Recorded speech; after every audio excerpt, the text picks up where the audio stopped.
অতএব সন্তানের দায়িত্ব নেওয়ার আগে সন্তান নেওয়ার জন্য অবশ্যই প্রস্তুত হইতে হবে। তার মধ্যে প্রথম হচ্ছে নিজে ঠিক হওয়া। আমি আমার সন্তানকে যেরকম ভাবে দেখতে চাই, আমার নিজেকে সেভাবে আগে গড়ে তুলি। আমার সন্তানকে যদি আমি দেখতে চাই চরিত্রবান, তাহলে আমাকে চরিত্রবান হতে হবে। আমার সন্তানকে যদি আমি দেখতে চাই যে সে নামাজি হবে, আমাকেও নামাজি হতে হবে। আমার সন্তানকে যদি দেখতে চাই যে সে বিনয়ী হবে, নিরহংকারী হবে, মানুষের প্রতি দয়াবান হবে, আমি সেই কোয়ালিটি গুলো নিজের মধ্যে কতটুকু আগে ধারণ করতে পারলাম সেটা আমাকে আগে চিন্তা করতে হবে। তাহলে আমি সর্বপ্রথম আগে নিজে প্রস্তুত হব যে আমি আমার সন্তানকে যেমন হয় দেখতে চাই, আমার নিজের চরিত্রটাও যাতে সেরকম হয়। সবকিছু শুধু সন্তানের কাছ থেকে আশা করব, নিজে কোনো কিছু করব না, তাহলে কিন্তু হবে না। তবে নিজে আগে ভালো হতে হবে ইনশাআল্লাহ।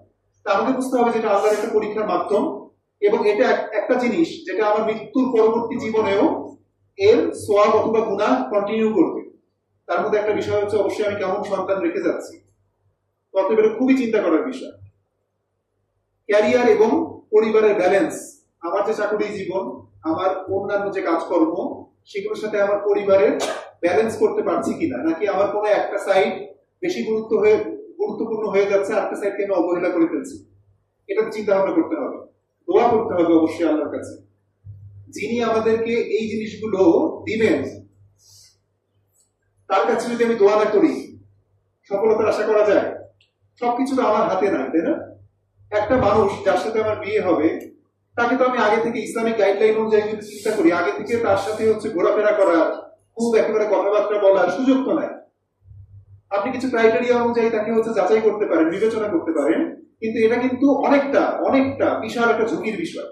জীবনের সবচেয়ে বড় ঝুঁকিগুলোর কথা যদি বলি, তার মধ্যে অন্যতম একটা বড় ঝুঁকি হচ্ছে বিয়ে।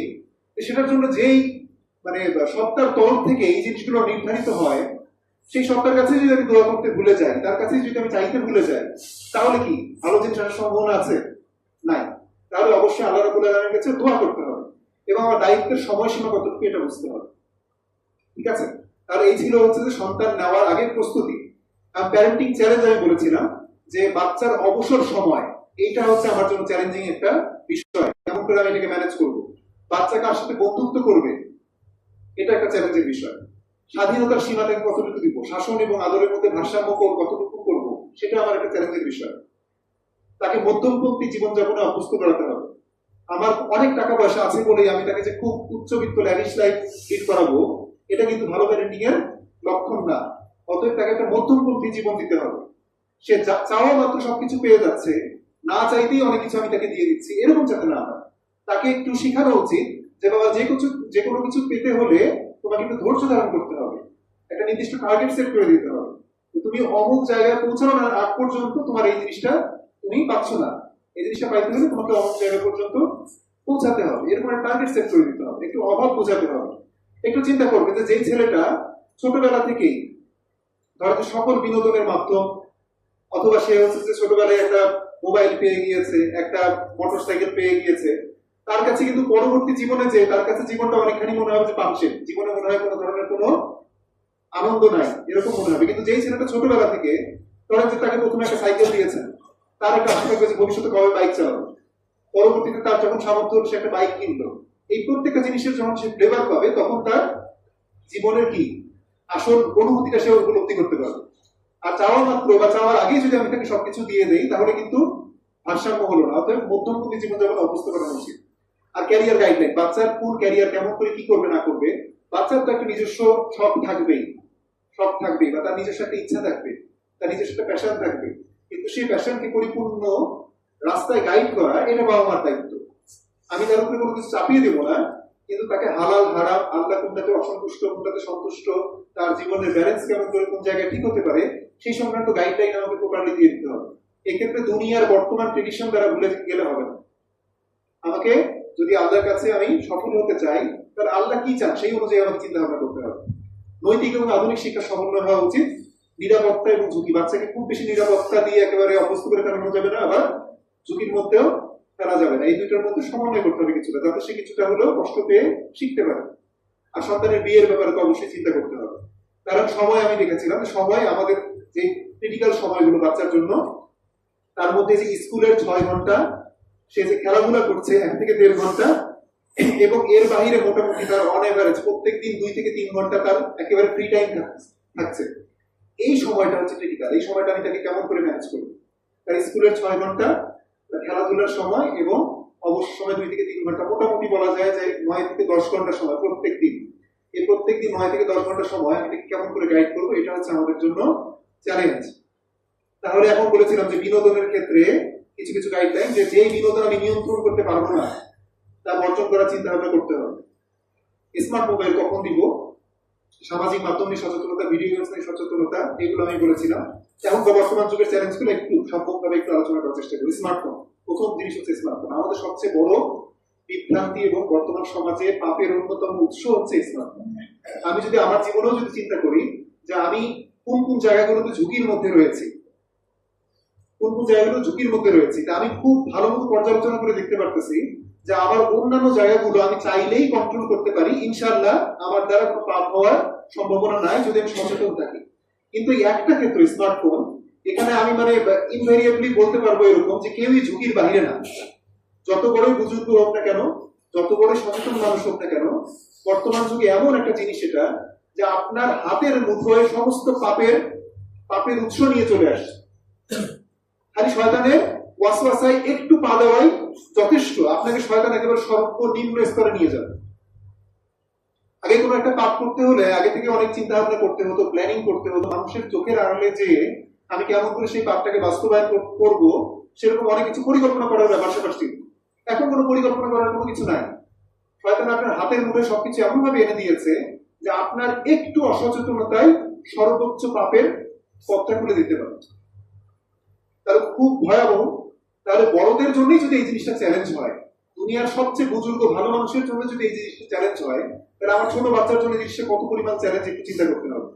অথবা আমি যদি মনে করে থাকি যে না, আমার বাচ্চাকে একটু খাওয়ানোর জন্য, একটু ঘুরানোর জন্য, অথবা আমি একটু ফ্রি টাইম কাটাবো, এই জন্য বাচ্চার হাতে একটা মোবাইল ফোন দিয়ে একটা ফ্রিলি ছেড়ে দিলাম, ধ্বংস হওয়ার জন্য এটাই যথেষ্ট।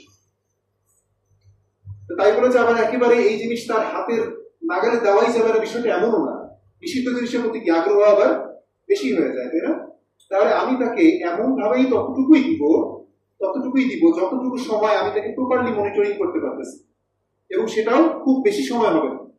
কারণ যে একেবারে ছোট বাচ্চা, সে হয়তো বা একটু কার্টুন দেখতে যাচ্ছে, আমি দিতে পারি, কিন্তু সেটা নির্দিষ্ট সময়ের জন্য ফিক্স হতে হবে। তোমার জন্য দৈনন্দিন বরাদ্দ সময় হচ্ছে এতটুকু। এর আগের দিন বলেছিলাম যে একটা মানুষ যদি 20 মিনিটের বেশি যদি কোনো একটা স্ক্রিনের দিকে তাকিয়ে থাকে এক নাগারে, তার চোখের যে দূরে দৃষ্টির যে মানে দূরে দেখার যে ক্ষমতা, সেই ক্ষমতা নষ্ট হয় আস্তে আস্তে। অতএব একটা বাচ্চা ছোটবেলা থেকে আমি তাকে অভ্যস্ত করেছি যে এক নাগারে সেই স্ক্রিন থেকে তাকায় আছে, তাহলে তার অল্প বয়সে চশমা লাগবে, সে দূরে ভালো মতো দেখবে না, এটাই স্বাভাবিক। তাহলে তাকে ফিক্স করে দিতে হবে, তুমি 15 মিনিট 20 মিনিট দেখো, তারপরে কি বন্ধ। ঠিক আছে? আচ্ছা, এটা গেল। নেশা, বর্তমান যুগে নেশা তো আমাদের সমাজে যদি আমরা একটু বিবাহ পত্রিকা পড়ি বা যে কোনো একটু দেখি, এটা একটা ভয়াবহ রূপ ধারণ করেছে, তাই না? ভয়াবহ রূপ ধারণ করেছে। মানে ছোটবেলা থেকে এটাকে অনেকটা স্টাইল হিসেবে অনেক সময় উপস্থাপন করা হয়। অতএব আমাদের বাচ্চা কাচ্চার জন্য এটা খুব বড় চ্যালেঞ্জ যে আমি এই জিনিসটা কেমন করে মোকাবেলা করবো। খুব ভালো নজরদারির মধ্যে যদি আমি না রাখি, খুব ভালো মতো যদি বাচ্চার দিকে আমার খেয়াল না থাকে, তাহলে এই জিনিসে আক্রান্ত হওয়ার সম্ভাবনা অনেক বেশি। গ্রামে গঞ্জের একেবারে অলিতে গলিতে পর্যন্ত এখন ইয়াবা থেকে শুরু করে পেন্সিলিন থেকে শুরু করে মানে অনেক ভয়াবহ ড্রাগস, যেগুলো মানুষের একেবারে মস্তিষ্ক বিকৃতি করে ফেলে, এগুলো পর্যন্ত এখন অফুরন্ত সাপ্লাই। সেদিন একটা রিপোর্ট দেখলাম এরকম যে চট্টগ্রাম থেকে ঢাকামুখী যে গাড়িগুলো আসে, সেই গাড়িগুলো প্রতিমধ্যে যে সমস্ত হোটেলগুলোতে দাঁড়ায়, সেই সমস্ত হোটেলগুলোতে ইয়াবার সাপ্লাই থাকে। যেই হোটেল ইয়াবার সাপ্লাই দিতে পারে না, সেই হোটেলে কোনো গাড়ি ঘোড়া দাঁড়ায় না। এই জন্য কিছু সাংকেতিক ওয়ার্ড তারা ব্যবহার করবে। কারণ যে কোনো একটা কাস্টমার যে হোটেলে বসেছে খাওয়ার জন্য, তাকে খাবার দাবার দেওয়ার পরে তারা এরকম বলে যে ভাই আরো কোনো কিছু লাগবে নাকি। এটা যারা ওই যে ড্রাগস কিনে তাদের জন্য সংকেত, আরো কোনো কিছু লাগবে নাকি, তার মানে হচ্ছে তখন আপনি যদি বলেন যে হ্যাঁ লাগবে, সে তখন আপনাকে গোপনে যেভাবেও ম্যানেজ করে দিবে। দেখবেন এটা নিয়ে রিপোর্ট আসছে ইউটিউবে, আপনার হচ্ছে যে সার্চ করে যমুনা টিভি সম্ভবত রিপোর্ট করেছে আর কি। কত ভয়াবহ যে আপনি যে সমস্ত রেস্টুরেন্ট গুলোতে আপনি ফ্যামিলি নিয়ে যেয়ে বসতেছেন, সেখানেই ড্রাগের সাপ্লাই চলতেছে। তারপর আমারও তো বন্ধু সার্কেল, আমরাও তো মানে মোটামুটি মানে আধুনিক যুগের মানুষের বলা যায়, আমরাও তো দেখে আসছি। কিছু কিছু ফ্রেন্ড সার্কেল এরকম ছিল, তারা নতুন কেউ যে কোনো জায়গায় যদি যাইতো, ধরেন যে আমরা কক্সবাজারে ঘুরতে গেছি, তারা কেমন কেমন করে জানো যে এই জিনিসগুলো ডিল কারা করে, তারা বের করে ফেলতো যে অমুক লোকের কাছে গাঁজা পাওয়া যায়, ফেন্সিডিল পাওয়া যায়। তারা দেখবেন যে হচ্ছে যে সকালবেলা যায় ধরেন যে কক্সবাজারে নামছে, দুপুরের মধ্যেই সোর্স ম্যানেজ করা শেষ। তাহলে জিনিসগুলো এতটাই অ্যাভেলেবেল। তাহলে এখন আমি আমার সন্তানের যদি বন্ধুত্ব কার সাথে করছে, সে কেমন করে কোথায় চলাফেরা করছে, সেগুলো যদি ভালো মতো মনিটরিং না করি, এটা একটা প্রচন্ড চ্যালেঞ্জ যে নেশার এই জগৎ থেকে তাকে মুক্ত রাখতে। তারপরে 3 নাম্বার হচ্ছে প্রেম, সহশিক্ষা। এটার ব্যাপারে তো আমাদের কোনো বাধা নাই। এখন হচ্ছে কি প্রেমটাকে অনেক প্রাউডলি উপস্থাপন করা হয়। এরকম মানে গানও আছে যে প্রেম করেছি, বেশ করেছি, করবোই, তো এরকম শোনা যায় মাঝে মাঝে বিভিন্ন জায়গায়। আচ্ছা, মানে কি, মানে মনে হচ্ছে যে প্রেম করছি, অনেক ভালো কাজ করছি, ঠিক আছে, অনেক পবিত্র কাজ, এরকম মানে উপস্থাপন করা হয়। নাটক, সিনেমা থেকে শুরু করে কোনো কিছু বাদ আছে যে এই একটা সাবজেক্টের বাইরে যা কিছুকে সবকিছুকে এই খাতে নিয়ে এসেই ফেলতে হবে, তাহলে একটা কাহিনী দাঁড়াবে, এরকম হয়ে গেছে। কিন্তু আমি একটু চিন্তা করি তো যে ইসলাম, আল্লাহ রাব্বুল আলামিন এই বিষয় সম্পর্কে কত সিরিয়াস একটা মানে সিরিয়াস কথাবার্তা উপস্থাপন করেছেন কোরআন এবং হাদিসে। আল্লাহ বলেন কোরআনে কি বলছেন, যে তোমরা জিনার ধারে কাছেও যেও না, জিনার ধারে কাছেও যেও না। এই জিনাটা কি শুধুমাত্র কি আলটিমেট খারাপ কাজ, সেটা তো না। রাসূল সাল্লাল্লাহু আলাইহি ওয়াসাল্লাম বলতেছেন যে কোনো চোখ দিয়ে যদি আমি হারাম কোনো কিছু দেখি, সেটাও চোখের জিনা। যদি মুখ দিয়ে হারাম কোনো কথা বলি, সেটাও মুখের জিনা। সেটার জন্য যদি চিন্তা ভাবনা করি, সেটা কি আমার অন্তরের জিনা। তবে সবকিছু সম্পর্কে আল্লাহর কাছে জবাবদিহিতা করতে হবে। ততএব আমার মাথায় খারাপ চিন্তা উদ্রেক হতে পারে, এটা স্বাভাবিক। শয়তান আপনার মাথার মধ্যে খারাপ চিন্তার উদ্রেক করবে, কিন্তু সেটাকে প্রশ্রয় যখন আপনি দিবেন, তখনই কি অন্তরে চেনা শুরু হয়ে গেল। আপনার চোখ, কান, এই জিনিসগুলো হচ্ছে একটা প্রবেশদ্বার। বলা হচ্ছে হাদিসে এরকম যে চোখ, কান এগুলো হচ্ছে শয়তানের বিষাক্ত তীরের মতো প্রবেশদ্বার। এগুলোকে আপনি যদি শয়তানকে উন্মুক্ত করে দেন ঢোকার জন্য, শয়তান এর মাধ্যমে আপনার ভিতরে ঢুকবে এবং আপনাকে পথভ্রষ্ট করে ছাড়বে, নিশ্চিত নিশ্চিত। এই জন্য ইসলামে এত কঠোরতা এগুলো। মানে আমি তো জানি যে আমি দুনিয়াতে পরীক্ষার জন্য আসছি, আমি তো ইচ্ছা মতো যা খুশি তাই করার জন্য আসি না। তাহলে আমি কেমন করে এই দরজাগুলো উন্মুক্ত করে দিই শয়তানের জন্য? হ্যাঁ, আমি হয়তো শয়তানের ওয়াসওয়াসায় পড়ে আমার মাঝে মাঝে হয়তো পদস্খলন হয়ে যেতে পারে, কিন্তু এটাকে যদি আমি পার্মানেন্ট রূপ ধারণ করি, রূপ দেই, তাহলে তো আমি তো সবচেয়ে মানে ধ্বংসের অত গড় চলে যাবো, এটাই স্বাভাবিক। তাহলে অবশ্যই প্রেম এই জিনিসটাকে খুব মানে কি বলবো স্ট্রংলি এবং বুদ্ধিমত্তার সাথে ডিল করতে হবে। তাহলে ডিল কেমন করে করবো? ছোটখাটো কিছু নির্দেশনা। সেটা হচ্ছে যে আমার বাচ্চাকে সে যখন মোটামুটি বুঝতে শিখবে, তার যখন বালেক বয়স হওয়ার সময় আসবে, তখন তাকে অবশ্যই বোঝাতে হবে যে বাবা, দুনিয়াটাতে আমরা যা খুশি তাই করার জন্য আসি না। দুনিয়াতে তুমি আসছো একটা পরীক্ষা দেওয়ার জন্য। দুনিয়াতে অন্যতম পরীক্ষা হচ্ছে তোমার জন্য এটা যে তোমার অপোজিট জেন্ডার যারা আছে তারা তোমার জন্য পরীক্ষা।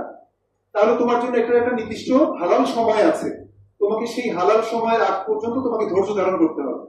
ধৈর্য ধারণ করার জন্য সবচেয়ে বেস্ট উপদেশ কি? বেস্ট উপদেশ হচ্ছে এরকম যে দুর্বলতা তৈরি হওয়ার পথটাকেই বন্ধ করে দেওয়া। তার মধ্যে স্বভাব যাতে লজ্জাশীলতা ছোটবেলা থেকে তার মধ্যে মানে গড়ে তুলতে হবে, যাতে সে অপোজিট জেন্ডারের সাথে অপ্রয়োজনে কথা বলতে যেতেও সে লজ্জাবোধ করে। আমাদের মধ্যে এরকম একটা লজ্জাবোধ ছিল ছোটবেলায়, অনেকের মধ্যেই ছিল। এখনকার এই লজ্জাবোধ গুলো আমরা হচ্ছে দেখি না। এরকম একটা লজ্জাবোধ ছোটবেলা থেকেই গড়ে তুলতে হবে। লজ্জাবোধ যদি থাকে, সে মোটামুটি অনেকখানি সে সেফ হয়ে গেল। এবং তারপরে যদি আমি ভালো মতো তাকে একটু মনিটর করি তার সময়গুলো, তাকে যদি একটু এই মানে সিচুয়েশন থেকে মুক্তি দেওয়ার জন্য একটু ভালো বিনোদনের ব্যবস্থা করে দিতে পারি, তাহলে আশা করা যায় সে ভালো থাকবে। এখন হাই স্কুলে সে ভর্তি হলো, আপনি তাকে হচ্ছে এখন বর্তমান যুগে এগুলোকে কোনো কিছু মনে করা হয় না, কিন্তু আমি ইসলামিক পার্সপেক্টিভ অনুযায়ী বলছি। তা আপনি তাকে সহশিক্ষা, যেখানে হচ্ছে ছেলে মেয়ে একসাথে পড়ে, এরকম একটা স্কুলে দিয়ে দিলেন। কি হতে পারে? আপনি একটু ধরেন যে চোখ কান যদি একটু খোলা রাখেন আশেপাশে, তাহলেই আপনি দেখতে পাবেন। এখানে বাবা মার প্রচন্ড সচেতন মনোযোগ থাকতে হবে। প্রয়োজনে গোয়েন্দা নিয়োগ করতে হবে পিছনে, আপনার ছেলের মেয়ের কি করছে না করছে এই সংক্রান্ত টুকটাক নিউজ যাতে আপনাকে দিতে পারে। না হলে বর্তমান যুগে আপনি অসংখ্য এরকম দেখবেন যে বাবা মা জানে না, মেয়ে হচ্ছে পালায় চলে গেছে। এরকম অনেক ঘটনা ঘটে যে মেয়েরা বাসা থেকে যখন বের হয় তখন বোরকা পরে বের হচ্ছে, তারপরে ওই পাশে যায় আবার বোরকা খুলে বন্ধুর সাথে ঘুরতেছে। তাহলে এটা ভয়াবহ না? ভয়াবহ। আচ্ছা, আমি কি কখনো এরকম চিন্তা করতে পারি, বা আমি কি এরকম, এটা আমার কাছে খুব মানে সহনীয় মনে হয় যে আমার স্ত্রী নাউজুবিল্লাহ মানে তিনি এরকম কোন একটা খারাপ রিলেশনশিপে কখনো ছিলেন, এরকম আমি কখনো চিন্তা করতে পারি? অথবা আমি কি এরকম কখনো আশা করবো কখনো? তাহলে আমার সন্তানকে আমি কেমন করে এরকম একটা জিনিসের মধ্যে আমি মানে ফেলতে পারি অথচ আমার কোনো ভ্রুক্ষেপ থাকবে না, তাই না? তাহলে সহশিক্ষা, আমরা তো নিজেরা হচ্ছে যে পড়াশোনা করে এসেছি, আমরা আলহামদুলিল্লাহ এইচএসসি পর্যন্ত আমরা সহশিক্ষা মুখোমুখি হই নাই। যখন আমি ভার্সিটি লেভেলে গেলাম, মেডিকেল লাইফে গেলাম, তখন আমাদের সামনে এই চ্যালেঞ্জটা আমাদের সামনে উপস্থিত হলো। আলহামদুলিল্লাহ আল্লাহর একটা বিশাল রহমত, আল্লাহ রাব্বুল আলামিন আমার মাথায় প্রথম থেকে একটা চিন্তা ভাবনা এরকম একটা দিয়েছিলেন যে আমি যদি এই জিনিস থেকে আমি যদি বেঁচে থাকতে চাই, আমার একমাত্র ওয়ে হচ্ছে এই যে অপ্রয়োজনীয় কথাবার্তা না বলতে যাওয়া, অপ্রয়োজনে আমার তাদের সাথে কোনো ইন্টারাকশনে যাওয়ারই দরকার নেই। হ্যাঁ, আমাদের ব্যাচে আমরা 46 জন ছেলে ছিলাম, 54 জন মেয়ে ছিল। মানে এটা আল্লাহর রহমত এবং এটা মানে একটা তৃপ্তির বিষয় যে আল্লাহ আমাকে আলহামদুলিল্লাহ বাঁচিয়েছেন যে আমি কখনো অপ্রয়োজনে কারোর সাথে এরকম ইন্টারাকশনে যেতে হয়নি। মেডিকেল লাইফে এটা খুব স্বাভাবিক যে ধরেন যে একটা স্টাডি পার্টনার থাকবে, তার সাথে হচ্ছে যে আপনি একটু আলোচনা করে করে করবেন এবং এই আলোচনা করতে করতেই প্রেম হয়ে যায়। এবং মেডিকেল কলেজে দেখবেন যে ইনভ্যারিয়েবলি মোটামুটি 50 থেকে 60% দেখবেন যে ওই একই ব্যাচের কাপড় এরকম হচ্ছে যে প্রেম হয়ে গেছে আগে থেকেই, তারপরে বিয়ে শাদী হয়েছে, হয়নি, এরকম চ্যালেঞ্জ। এবং ইনভ্যারিয়েবলি একেবারে গুটিগত কিছু লোক বাদে বাদ বাকিরা হচ্ছে এই মানে ফেতনায় পড়বে, এটাই স্বাভাবিক ধরে নেওয়া হয়। ধরে যে নতুন কোনো ব্যাচ যখন আসে তখন সবাই হচ্ছে আগে থেকে বুকিং দিয়ে রাখে যে আমি এই যে অমুকের সাথে হচ্ছে প্রেম করবো, আমি অমুকের সাথে প্রেম করবো, এরকম বুকিং দিয়ে রাখে।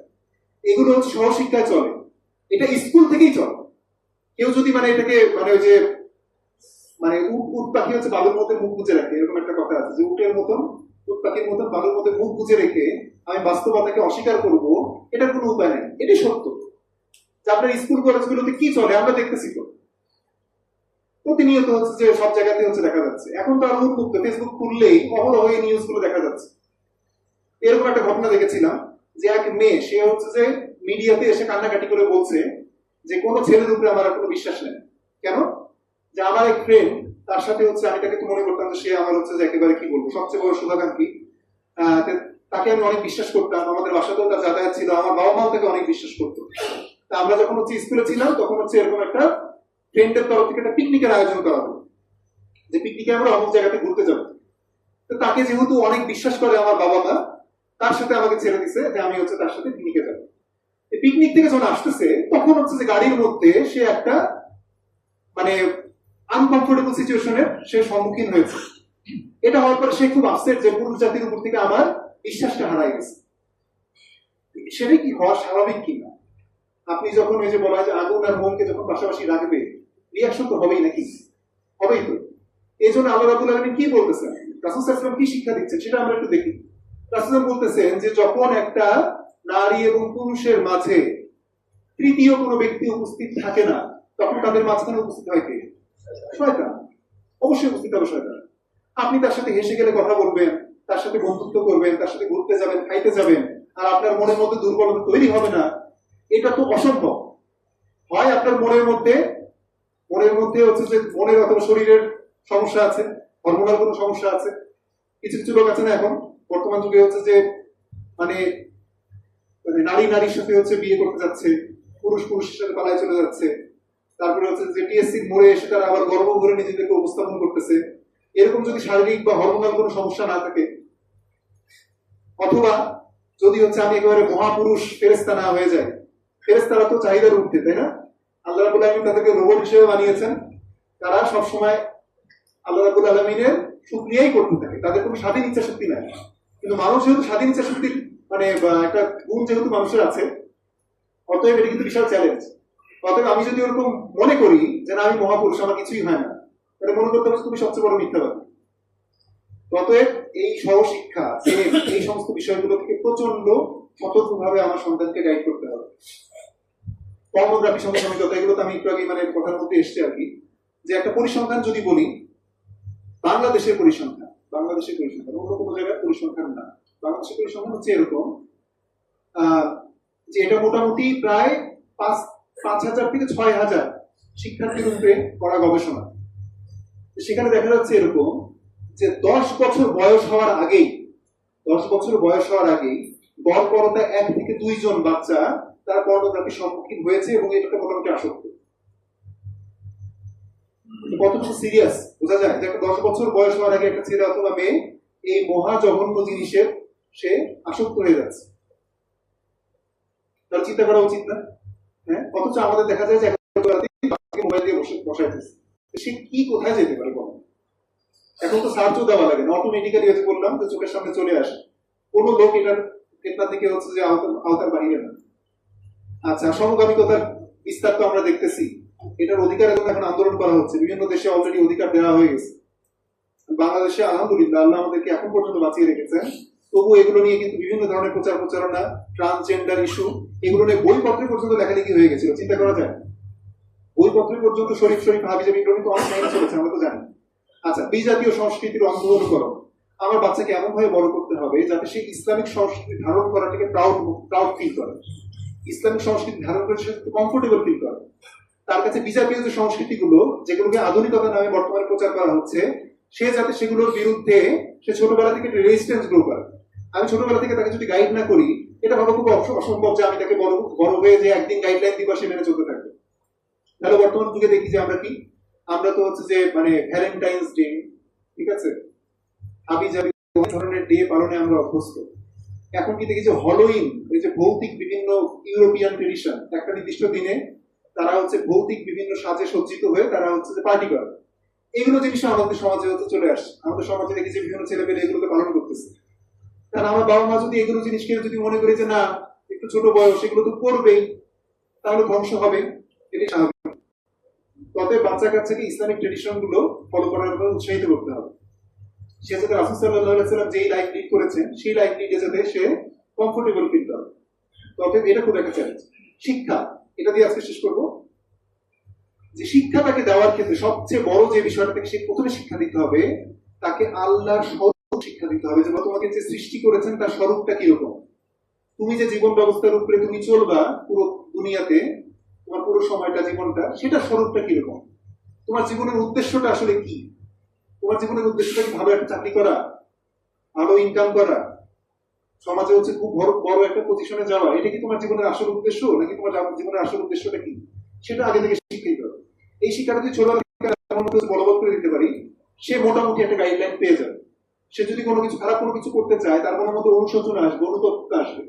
আর এগুলো যদি সেট না করে দেখি, তার ওই যে হালাল হারামের ধারণা যদি তার না থাকে, সে হারামকে মনে করবে যে না এটাই তো হালাল। তাকে যখন হালালের কথা বলতে যাবেন, তখন সে মনে করবে যে বাহ, ইসলাম তো সব কিছুকে, হুজুররা খারাপ, হুজুররা হচ্ছে যে যা কিছু করতে যায় সবকিছু করা যাবে, যা কিছু করতে যায় সবকিছু করা যাবে। এখন দেখেন, আমি যদি বলি নর্মাল কয়েকটা কথা, যে বর্তমান যুগে সময় মতো নামাজ না পড়লে আমাদের ইমান ঠিক থাকে, অথচ সময় মতো নামাজ ইচ্ছাকৃতভাবে না পড়া কুফরত্বের লক্ষণ। এটা বলতে চান, মানুষ বলবে যে বেশি বেশি করো। এখন একটা মেয়েকে আপনি বলতে চান যে চুল ঢেকে রাখা উচিত, হ্যাঁ বলবো যে বেশি বেশি, তুমি কেন চোখ নামায় চলবে? অবশ্যই তো চোখ নামায় চলবে, কিন্তু দুনিয়ার কয়টা মানুষের আপনি গ্যারান্টি দিতে পারবেন যে সে চোখ নামায় চলবে? 100 জন পুরুষ যদি থাকে, পুরুষের গ্যারান্টি তো কোনো মহিলার পক্ষে দেওয়া সম্ভব না, তাই না? তাহলে মহিলার তো উচিত যে আমি হচ্ছে আমার উপরে যেটা আল্লাহ ফরজ করেছেন সেটা আমি মেনে চলি। তার তো এরকম সন্দেহ দেওয়া উচিত না যে আমি এইভাবেই চলবো, তুমি হচ্ছে চোখ নামায় চলবো। তাহলে একটা ভালো সমাজের জন্য দুই পক্ষ থেকেই করতে হবে, তাই না? পুরুষেরও চোখ নামায় চলতে হবে, নারীরও যেটা করণীয় সেটা তাকে করতে হবে। এখন যদি চুলের ব্যাপারে যদি বলেন, এটা আমাদের মানে কাছে এতটা স্বাভাবিক হয়ে গেছে, আমরা মনে করি যে না এটা পর্দার অন্তর্ভুক্ত না। অথচ পর্দার অন্তর্ভুক্ত মহিলাদের ব্যাপারে মানে এটা কি, ছেলেদের ক্ষেত্রে বলা হয়েছে যে তোমরা চক্ষু অবনত করো, মেয়েদের ক্ষেত্রে বলা হয়েছে চক্ষু অবনত করো, কিন্তু ছেলেদের জন্য এটা খুব বড় চ্যালেঞ্জ যে চক্ষু অবনত করে সবসময় চলা, এবং ছেলেদের পর্দাটাই হচ্ছে বেশি কঠিন। মেয়েদের জন্য বলা হয়েছে কি, সৌন্দর্য প্রদর্শন করে বাইরে বের হবে না। সূরা হাজরের ৩৩ নম্বর আয়াত করবেন, সেখানে বলা হচ্ছে এরকম যে তুমি ঈমানদার নারীদেরকে বলো তারা যেন তাদের সৌন্দর্য প্রদর্শন করে জাহিলিয়াতের যুগের মতন বাইরে বের না হয়। তার সৌন্দর্যের ধারণাটা কিরকম? কেউ যদি মনে করে যে অমুক কাজটা করি আমি, মানুষ যাতে আমাকে সুন্দর বলে, এই যে নিয়তের মধ্যে যদি এই কথাটা চলে আসে, তাইলে কিন্তু কি ঝামেলা হয়ে গেল। তাহলে এখনকার যুগে আমি যদি বলি যে অনেক বিষয় আমাদের যুগে এতটা স্বাভাবিক ভাবে আমরা মেনে নিয়েছি, বা এগুলো আমাদের ইন্টারনেটে ধরাই পড়ে না যে এটা আল্লাহ রাব্বুল আলামিন প্রচন্ড ভাবে হারাম করেছেন, এবং এটা কবিরা গুনাহ, ছোটখাটো কোনো গুনাহ নয়, কবিরা গুনাহ, বড় গুনাহ, যেটার কারণে তওবা করতে হয় পরিপূর্ণভাবে। তাহলে আমি যদি এই শিক্ষাগুলো বাচ্চাকে ছোটবেলা থেকে যদি না দেই, সে অটোমেটিক্যালি বড় যখন হয়ে যাবে এগুলো সে তখন গ্রহণ করতে চাবে না। তবে আল্লাহ স্বরূপ শিখাতে হবে, স্বরূপটা শিক্ষা দেওয়ার মাধ্যমটা হচ্ছে এটা, তাকে বোঝাতে হবে যে আল্লাহ কতটুকু ক্ষমতাশীল, আল্লাহ আমার জীবনের কতটুকু নিয়ন্ত্রণ করেন। আমার জীবনে শুধুমাত্র খাওয়া, ঘুমানো আর হচ্ছে টুকটাক কিছু কাজকর্ম বাদে আর বাকি কোনো কিছু তো আমার জীবনের আমার নিয়ন্ত্রণে নাই। ততএব যার নিয়ন্ত্রণে সবকিছু তাকে যে আমাকে শিখাইতে হবে যে তিনি কিরকম। ততএব তার যদি আমি মানে অধীনতা গ্রহণ করে নেই, আমি যদি নিজেকে মুসলিম বলে মনে করি, আমাকে প্রথমে মনে করতে হবে এরকম যে পরে আসছে যে স্বাধীনতার সীমা কতটুকু, একজন মুসলিম কখনোই স্বাধীন নয়, এই সত্যটা তাকে বোঝাইতে হবে। আমাদের মনের মধ্যে ব্যক্তি স্বাধীনতার একটা মিথ্যা ধারণা প্রতিষ্ঠিত করে দেওয়া হয়েছে। মনে করতেছি আমি মুসলিম, আমি মনে হয় যা খুশি তাই করতে পারি, তুমি আমাকে বলো কি। অথচ তুমি যদি নিজেকে মুসলিম বলে দাবি করো, তুমি তো পরিপূর্ণ স্বাধীন না। আল্লাহ তোমাকে যা বলেছেন তার কাছে তুমি আত্মসমর্পণ করেছো বলেই তুমি মুসলিম, এই ধারণাটা বাচ্চাকে বোঝাইতে হবে। তুমি কিন্তু স্বাধীন না বাবা। দুনিয়াতে দুনিয়াটা তো তোমার মজা ফুর্তি করার জায়গা না। দুনিয়াটা তোমাকে ধৈর্য ধরে জীবনের লক্ষ্য উদ্দেশ্য বাস্তবায়ন করার জন্য তোমার হচ্ছে যে জীবনটাকে তোমাকে দেওয়া হয়েছে, এটা তাকে বোঝাতে হবে। বন্ধুত্বের ব্যাপারে যেটা বললাম যে তাকে অবশ্যই সমাজে এমন কিছু কোটি কত কিছু ভালো ছেলে পেলে অবশ্যই আছে যারা সবসময় ভালো হয়ে চলতে চায়, কিন্তু আমাদের সমাজ সেখান থেকে পালায়। ছোটবেলায় এরকম অভিজ্ঞতা হয়েছে যে ধরেন যে খেলাধুলা করতেছি, কিছু দেখবেন যে আসে, তারা বলে যে ভাই নামাজ নামাজ করে আসি, ম্যাক্সিমাম লোকজন এই কথা শুনে পালায়। কিন্তু যদি বলা হয় কোরআন শুনে আসি, চলো ওই জায়গায় যায় হচ্ছে যে মানে মেয়েদের স্কুলের সামনে দাঁড়ায় থাকবো, তখন দেখবেন যে দলে বলে লোকজন এখানে যাবে। ঈদের দিন দেখবেন যে দলে বলে লোকজন এমন জায়গাতে যায় যেখানে বেশি মেয়েদেরকে দেখা যায়, সেখানে যাবে। তাকে গাইড করতে হবে, তার ওইরকম ভদ্র দিতে হবে যে তোমার হচ্ছে এই বন্ধুগুলো তোমার, যারা নিজে নিয়মিত নামাজ পড়ে তাদেরকে বলতে হবে যে আমার ছেলেটাকে হচ্ছে তোমরা একটু যায় টার্গেট করো, তাকে হচ্ছে যে একটু তোমাদের সাথে ধরে রাখো। তারপর সেই কাজ করি। আচ্ছা, তারপর 2 নম্বর হচ্ছে তার দৈনন্দিন পুরো সময় খেয়াল রাখা উচিত। নন মাহারাম সচেতন করতে হবে। আমার চাচাতো ভাই, আমার মামাতো ভাই, আমার মানে যে কাজিনরা আছে, তারা একটা নির্দিষ্ট বয়স হয়ে যাওয়ার পরে তারা তো আমার জন্য নন মাহারাম। এই জিনিসটা তাকে বোঝাতে হবে যে ভাই তার সাথেও তোমার পর্দা করতে হবে, তার সাথেও পর্দা করতে হবে। কারণ আমি যদি মনে করি যে না তারা তো আমার ভাই, তারা তো আমার বোন, তার সাথে পর্দা করার কি আছে, কারণ তো আল্লাহর নির্দেশ আমি লঙ্ঘন করছি, এটাই স্বাভাবিক। রাসূল সাল্লাল্লাহু আলাইহি ওয়াসাল্লাম কিভাবে শিক্ষা দিয়েছেন সেটা দেখতে হবে। তাহলে এখানে খুব চিন্তা করার বিষয় আছে। বাসায় যাতায়াতের সীমারেখা, বাসায় আমার বাসায় কোন মানুষটা কতটুকু পর্যন্ত প্রবেশাধিকার আছে সেটা আমাকে চিন্তা করতে হবে। আমাদের ফ্যামিলিগুলো থেকে এগুলো একেবারে উঠে গেছে। দেখা যায় যে একেবারে কাজের একজন লোক সে বেডরুম পর্যন্ত চলে যায়। কেমন করে বেডরুম পর্যন্ত যাবে? বেডরুম তো আমার স্পেশাল হচ্ছে যে একেবারে আলাদা জগৎ থাকবে, সেখানে তো বাইরের লোকের যাওয়ার কোনো প্রশ্নই আসে না। বাসার একটা নির্দিষ্ট জায়গা থাকবে যার বাইরে নন মাহারাম কারো ওই ভিতরে ঢোকার কোনো সুযোগই নাই। এই জিনিসটা অবশ্যই সেট করা উচিত। তারপরে হচ্ছে বাসা থেকে দূরে রেখে শিক্ষা। আমার সন্তানকে কোন বয়সে আমি বাসা থেকে দূরে রেখে শিক্ষা দিতে পারবো সেটার ব্যাপারে আমার চিন্তা ভাবনা করতে হবে। একটা ছেলের ক্ষেত্রে একটা নির্দিষ্ট সময় পর্যন্ত তার বুদ্ধি না হওয়ার আগ পর্যন্ত তাকে একা ছেড়ে উচিত না, এমনকি সেটা মাদ্রাসাতেও না। বর্তমান মাদ্রাসাগুলোতে অনেক ধরনের ঘটনা ঘটতেছে যেগুলো আমরা দেখতেছি। অতএব একটা বাচ্চাকে ছোট বয়সে একলা একলা তাকে আমি মানে পড়াশোনার জন্য আলাদা করে দিলাম, এটা হওয়া উচিত না। আর মেয়েদের ক্ষেত্রে তো বিয়ে হওয়ার আগ পর্যন্ত সে যেহেতু আমার দায়িত্বে, আমি তাকে বাসা থেকে সেপারেট এমন এক জায়গায় রাখলাম যেখানে আমি তাকে ভালো মতো মনিটরিং করতে পারতেছি না। সে কি করবে এটা আমরা সবাই জানি। তো যেটা বললাম যে বাস্তবতা যদি আমরা স্বীকার করি, অনেক কিছু আমরা নিজের চোখের সামনে দেখতে পাচ্ছি। তবে এই যে রাসূল সাল্লাল্লাহু আলাইহি ওয়াসাল্লাম বলেছেন যে ভালো সঙ্গী এবং খারাপ সঙ্গীর উদাহরণ হচ্ছে সুগন্ধি বিক্রেতা এবং কামারের হাঁপড়ের মতো। সুগন্ধি বিক্রেতা যে সে বন্ধু হয়, তার সাথে চলাফেরা করলে আমার শরীরের মধ্যে কি সুগন্ধি বোঝা যাবে, লেগে থাকবে, সুগন্ধি মাখা লাগবে, ঠিক আছে। আর যে খারাপ বন্ধু, তার সাথে চললে ওই খারাপ বন্ধু আমার শরীরের মধ্যে পাওয়া যাবে। অতএব খুব মানে বন্ধুত্ব নির্বাচনের ব্যাপারে খুব সচেতন থাকতে হবে। 2 নম্বর হচ্ছে মানুষ তার বন্ধুর ধর্ম এবং জীবনাচরণের অনুসারী হয়ে থাকে। তাই তোমাদের প্রত্যেকেই লক্ষ্য করুক সে কাকে বন্ধু বানাচ্ছে, ঠিক আছে। এবং কোরআনে এরকম আয়াত আসছে যে কিয়ামতের দিন কিছু কিছু লোক বন্ধুর ব্যাপারে আফসোস করবে যে আমি যদি তাকে বন্ধু হিসেবে গ্রহণ না করতাম তাহলে মনে হয় আজকে আমি ধ্বংস থেকে বেঁচে যেতাম। তাহলে একটা খুব সুন্দর কবিতা আজকে দেখলাম যে আমাদের চারপাশে পুরো সমাজটাকে আমরা নিজেরাই এমন ভাবে শয়তানের সমস্ত ইকুইপমেন্ট দিয়ে আমরা সাপ্লাই করে রেখেছি, তারপরে আবার আমার সন্তানকে সেই সমুদ্রের মধ্যে ছেড়ে দিয়ে আমি মনে করতেছি যে তুমি ভালো থাকবে। সেটা কি হয়? সেটা কি হবে? বড় মানুষরাই যেখানে ভালো থাকতে পারতেছে না, সেখানে ছোট যে বুঝে না, যার হচ্ছে যে কেবল হচ্ছে শরীরে হরমোনাল চেঞ্জ আসছে, যার হচ্ছে যে দুনিয়ার মানে বিভিন্ন বিষয় সম্পর্কে যার এরকম ধারণা নাই, সে তো এই ফাঁদে পড়বে, এটাই স্বাভাবিক। তাহলে বাবা মা হিসেবে আমাদের দায়িত্ব কত বড়। তো সেখানে সেই কবি লিখছে এভাবে যে তরঙ্গ বিক্ষুব্ধ সাগরের মাঝে বেঁধে বলে দিলে সাবধান যেন কাপড় ভিজে না। ঠিক আছে, তা আমাদের রয়েছে ওই অবস্থা যে সমুদ্রের মধ্যে মানে যেখানে ঢেউ, প্রচন্ড ঢেউ, সেখানে আমার সন্তানকে দিয়ে তাকে শর্ত দিলাম যে সাবধান কাপড় যাতে ভিজে না যায়, তাহলে কাপড় ভিজার সমস্ত ইকুইপমেন্ট আমাদের চারপাশে অলরেডি প্রস্তুত। সেগুলো থেকে আমি যদি আমার বাচ্চাকে খুব সতর্ক ভাবে সরায় না রাখতে পারি, তাহলে আমার বাচ্চার কাপড় ভিজবে এটি স্বাভাবিক। ঠিক আছে, তা আমার বাচ্চাকে আমি কি ওরকম ওই যে মুত্তাকিদের সর্দার ইব্রাহিম আলাইহিস সালাম যেভাবে দোয়া করেছিলেন সেই হিসেবে আমি করে তুলবো, নাকি ওরকম ওই কাপড় ভিজায় তুলবো, সেটা হচ্ছে আমার সামনে চ্যালেঞ্জ। লাস্ট একটা ঘটনা আমরা দেখবো যে মানে নবীরা কেমন করে হচ্ছে তার সন্তানদেরকে শিক্ষা দিতেন। দেখেন একটু আনুগত্যের ধারণাটা দেখেন। ইব্রাহিম আলাইহিস সালাম সবচেয়ে বড় উদাহরণ, তাই না? তিনি এত বড় বছর দোয়া করে এত ত্যাগ তিতিক্ষার পরে তিনি হচ্ছে একটা সন্তান পেলেন, ইসমাইল আলাইহিস সালাম, তাই না? সবাই জানেন। তাকে অর্ডার দেওয়া হলো যে তোমার বাচ্চাকে এবং তোমার স্ত্রীকে সহ তাকে এমন একটা জায়গায় রেখে আসো যে জায়গাটা একেবারে পুরো ব্যারেন ল্যান্ড, একেবারে মরুভূমি, কিচ্ছু নাই।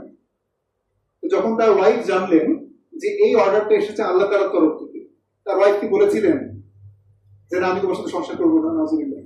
হ্যাঁ, এটা কোনো কথা হইলো? তুমি তো পাগল হয়ে গেছো। তিনি যখন নিশ্চিতভাবে বুঝছেন যে এটা আল্লাহর অর্ডার, তিনি বলছেন যদি এটা আল্লাহর আদেশ হয়ে থাকে তাহলে আমার কোনো আর কোনো দ্বিতীয় কোনো কথা নাই, রেখে আসেন। তাদের মর্যাদা, এই যে আমরা হজে যে রিচুয়াল গুলো পালন করি, তাদের মর্যাদাটা এতটাই বেশি হয়ে গেছে আপনার কাছে। দেখেন কিয়ামত পর্যন্ত এই জিনিস চলতে থাকবে। ইসমাইল আলাইহিস সালাম ছোট একটা বাচ্চা, তাকে তার বাবা নিয়ে যায় বললো যে বাবা আমার উপরে তো আল্লাহর আদেশে তোমাকে কুরবানি করতে হবে। তার ছোট বাচ্চা কি বলছে যে বাবা আপনার উপরে আল্লাহর যদি আদেশ থাকে তাহলে আপনি বাস্তবায়ন করেন, আপনি আমাকে ধৈর্যশীল হিসেবে পাবেন। এটা হচ্ছে ছোট বাচ্চার কথা। তাহলে চিন্তা করি যে আমরা কোথায়, তাই না? আমরা নর্মাল একটা আদেশ শুনে আমি মানে বেপরোয়া পাত্তা না দিয়ে বলে যে আমি এই জিনিস এখনকার যুগে মানা সম্ভব, আমার ব্যক্তি স্বাধীনতা আছে, আমি মানবো না। কিসের মুসলমান আমি? আমার বাচ্চাকে কিসের মুসলমান আমি বানাচ্ছি? একটু গভীরভাবে চিন্তা করা দরকার। দুনিয়াটা কয়দিনের? আমি তো আজকেও মারা যেতে পারি, কবরে একেবারে মাটির নিচে আমি যেতে পারি, তাই না? তা আমার এত দুনিয়ার শান শওকত, এত ব্যক্তি স্বাধীনতা, এত আমার হচ্ছে যে ঐশ্বর্য কোথায় যাবে? আমার বাচ্চা কাচ্চাকে আমি কোথায় রেখে যাচ্ছি? তারা তো আমার জন্য, তার বংশ পরম্পরায় আমার জন্য সওয়াব অথবা গুনার উসিলা তারা হবে। তাহলে খুব চিন্তার বিষয়। আল্লাহ রাব্বুল আলামিন আমাদের এই বিষয়গুলো একটু ভালো মতো, আমরা আসলে চিন্তা করি না। আমরা এই যে মসজিদে যখন শুনি তখন হয়তো যে সাহাবীরাও বলেছিলেন এরকম, যে আমরা যখন রাসূল সাল্লাল্লাহু আলাইহি ওয়াসাল্লাম আপনার কথা শুনি তখন আমার ঈমান তো প্রচন্ড তাজা হয়ে যায়, কিন্তু আমরা যখন আপনার কাছ থেকে যখন বের হয়ে যাই তখন আমরা দুনিয়ার বিভিন্ন চিন্তা ভাবনা চলে আসে। এটাই স্বাভাবিক যে দুনিয়ার বিভিন্ন চিন্তা ভাবনা চলে আসবে আমাদের মধ্যে, কিন্তু এটা আমাদের জন্য চ্যালেঞ্জ যে আমরা এই চিন্তাটাকে ধরে রাখবো এবং আমরা ডিপলি একটু চিন্তা করবো যে আমরা কি করছি, আমাদের সন্তানদের জন্য কি রেখে যাচ্ছি। না হলে কিন্তু বিফলতা খুবই স্বাভাবিক। আল্লাহ রাব্বুল আলামিন আমাদের খুব চিন্তাশীল হওয়ার তৌফিক দান করুন এবং আমাদের বাচ্চা কাচ্চাদের আল্লাহ রাসূল যে মানে হচ্ছে যে গাইডলাইন দিয়েছেন বাচ্চা কাচ্চা মানুষ করার, সেভাবে পরিপূর্ণভাবে মানুষ করার তৌফিক দান করুন। আধুনিকতার মোহে যাতে আমরা পড়ে না যাই, আমাদের বোধ বুদ্ধি যাতে বিবেচনা রেখে সবকিছু ভাবে আমরা ব্যালেন্স করে যাতে আমরা সন্তানদেরকে মানুষ করতে পারি, সে তৌফিক আল্লাহ দান করুন। যারা সুন্নাত নামাজ পড়েন